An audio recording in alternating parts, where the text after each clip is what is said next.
Hey everybody, good morning, it's Siobhan Wilcox with the Parenting Autism Real and Raw Day 3 of the blog, or my video blog. Hope you're doing super. You know, I wanted to talk to you a little bit about my day yesterday. Again, another very intense day. I had to talk to a lot of therapists yesterday about different aspects of my son's treatment. The physical therapist called me and had a long discussion with me. His counsellor called me. His other counsellor at school spoke to me. And then I also needed to bring him for a medical examination at the regional centre. Now, it was interesting, you know, because I was very grateful to have that medical examination, but I realised afterwards there was also a part of me that was exceptionally concerned about having gone to that. And the concern was coming from my son's previous behaviour at such events. You know, he has totally gone into a place of high anxiety when he sees a white coat, and he's in a place where they may stick a needle in him or prod him, or there's any sort of examination that goes on. So this was out of his routine, out of his normal day-to-day pattern. So he was really anxious when I picked him up from school. I could see him. I mean, he'd had a wonderful day at school, which I was so blessed for, because last week had been so rough. You know, I'd had to pick him up, I think it was 3 days out of the 5 days, and I went to school with him on the fourth one of those days, on the last day of the week, Friday, so that I could try and obviously not pick him up, but be there to support him, and I'd done that. And the week before, I'd had to pick him up a number of times as well, because he just overwhelmed at such a high level and was basically just completely out of control. And so it was a very challenging week for me. But you know, as I said, I think in the first blog, I didn't let that stop me, in that I brought my laptop around with me and I started to write my book, because I had been letting all this overwhelm stop me from moving forward. And it felt really refreshing and releasing for me as a parent to do that, you know, so I wasn't feeling blocked. I was feeling much more in the flow. But one of the things, you know, so he had a super day yesterday at school, and I was like, yay! And then I pick him up, and he starts to go into this heightened state of agitation, because he knows he has to go to a medical exam. He banged his head getting in the car. He was just really getting upset. He was trying to, like, you know, bite at himself and flapping his arms, and he was just really agitated. So I could feel my own nervousness coming in. And what I've realized, of course, you can probably hear the kids are screaming in the background. They're just getting up. What I realized is my son is super sensitive, bless him. And he says this himself. He said, "Mommy, I feel everybody's pain when I walk in a room. I feel everybody's stress. And then I take it on. It kind of comes in." He says it comes in on top of me.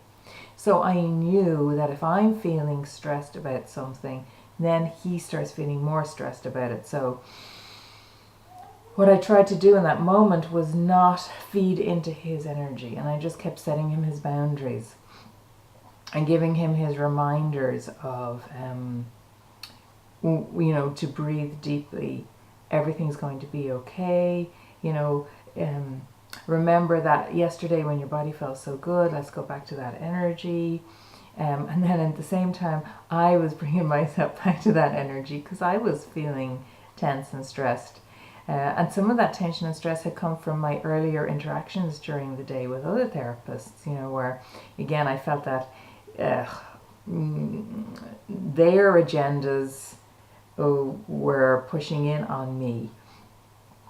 And it was interesting. The medical exam went pretty well. I mean, he got into some very stressed situations. He really did, you know, he was biting at himself and doing the arms, and, you know, I'm not gonna do, and running walking into the corner of the room, trying to get some impact and pushing himself against walls. You know, this is just his behavior.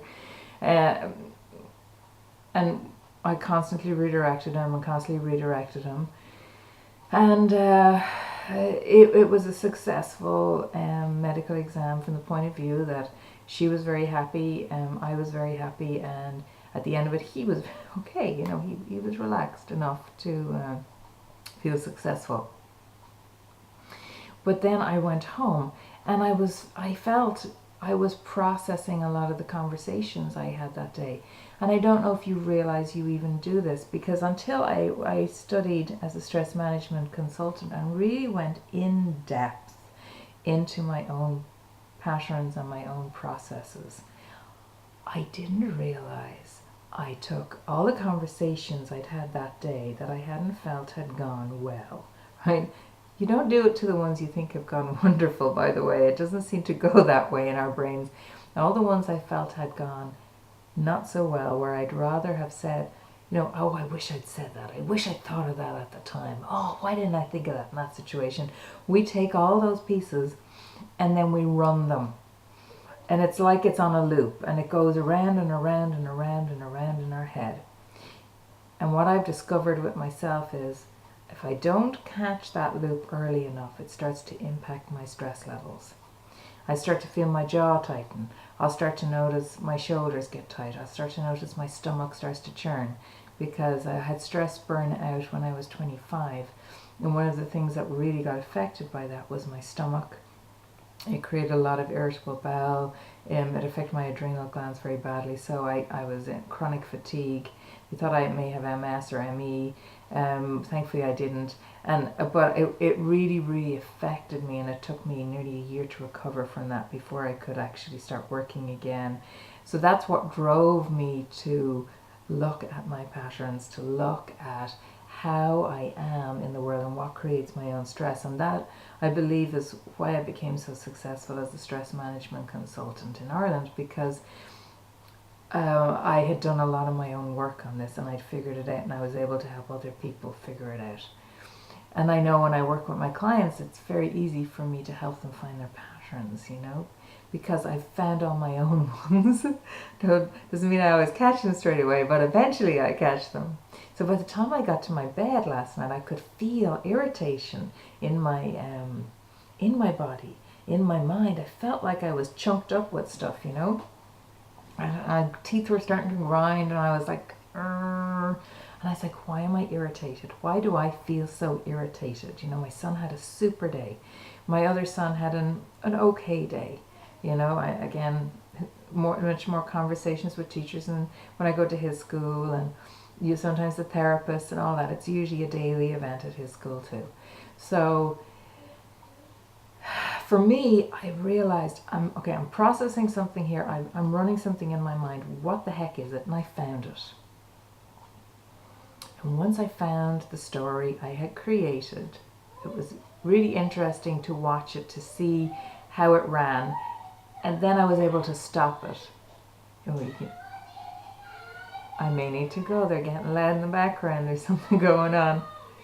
But it was really interesting to see how that pattern ran, to catch the words I was using, the I can'ts, the judgment words I was putting on myself, the I'm not good enough in that situation, and I caught them, and I changed them, and I shifted them, and wherever I was using an I can't, I looked at what that really was about.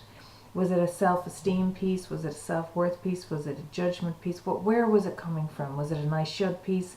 And I started to shift it, and I used different language to myself. And I had a bath with Epsom salts, which I feel really helps me de-chunk myself, because it's so relaxing. But the Epsom salts also help on an energetic level to ease out other people's stuff that may have got stuck in my field, because I'm such an empath. I lit some candles. I did a face pack, so my skin's beautiful this morning. And I just soaked in the bath for half an hour as I did my process. And by the time I got out of bed, I felt so much different.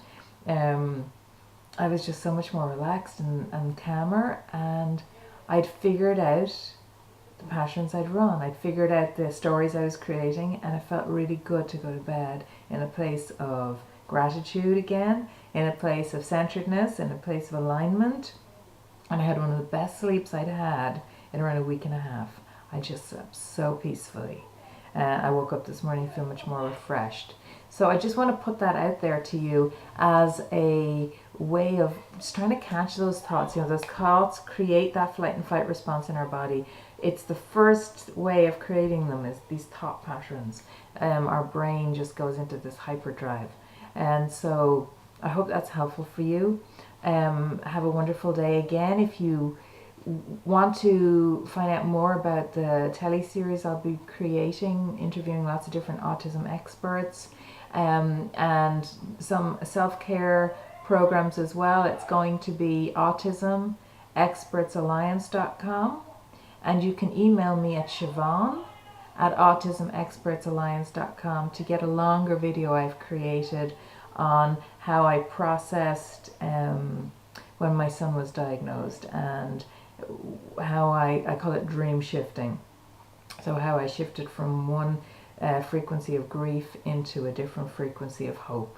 So anyway, I hope that serves. Thank you so much for watching. I feel honored. Please pass it on to other parents if you know have special needs kids that can be served by this, and leave your comments and your inspirations to others. Thank you. Goodbye.